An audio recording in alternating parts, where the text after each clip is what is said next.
Pandalar aslında etobur. Ama milyonlarca yıl önce bir seçim yaparak bambu yemeye karar vermişler. Peki neden? Öncelikle bu tarz içeriklerden haberdar olmak için abone olmayı unutma.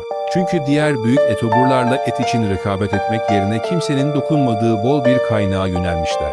Bambu. Ama sindirim sistemleri hiç değişmemiş. Hala etçil bir hayvanın bağırsaklarına sahipler, bu yüzden bambudan aldıkları besinin çoğunu boşa harcıyorlar. Yani pandalar evrimin yarım kalmış bir deneyi gibi, beslenmesi değişmiş ama bedeni hala eskisi gibi kalmış.